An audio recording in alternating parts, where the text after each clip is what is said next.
લાવી ઢોકળા કોના ફેવરેટ છે અને 15 મિનિટમાં બની જતા એવા અને સ્પોન્જી અને અંદરથી એકદમ જાળીદાર રીતના પરફેક્ટ માપ સાથે બનાવે તો ખૂબ ટેસ્ટી બનશે. એના માટે આપણે ચોખાનો લોટ લેવાનો છે અને ચણાનો લોટ અને 1 કપ રવો લેવાનો છે. ત્રણેય એક સરખું માપ લેવાનું છે અને 1 કપ દહીં લેવાનું છે અને 1 કપ પાણી લેવાનું છે અને આને મિક્સ કરી દેવાનું છે અને સ્વાદ પ્રમાણે મીઠું, હિંગ અને મરચી નાખી દેવાની છે. કોથમરી નાખીને આને બધું મિક્સ કરી દેવાનું છે. આ રીતના બેટર બનાવીને આપણે પાણીની જરૂર પડે એ રીતના પાણી નાખતું રહેવાનું છે અને આ રીતના આછું બેટર બનાવી લેવાનું છે. 1 ચમચી હળદર નાખવાની છે, અડધી ચમચી.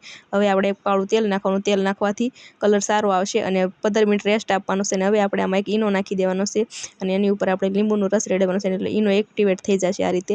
અને હવે બધું મિક્સ કરી દેવાનું છે. હવે એક આપણે ઢોકળિયાની પ્લેટમાં આને તેલ લગાવી અને પાથરી દેવાનું છે અને આપણે પહેલાંથી જ કડાઈમાં પાણી ગરમ રાખી દીધું છે અને ઉપરથી આપણે આને લાલ મરચું નાખી દેવાનું છે અને હવે આને ઢાંકી રાખવાનું છે 15 મિનિટ સુધી અને જોઈ શકો છો ઢોકળા તૈયાર થઈ ગયા. ચટણી માટે લસણ ખાંડી નાખવાનું છે, હળદર, જીરું, મરચું અને આ રીતના આને વાટી લેવાનું છે અને હવે 1 પાવડું તેલ નાખી દેવાનું છે અને કાચી ચટણી આ ઢોકળા સાથે ખાવાની ખૂબ મજા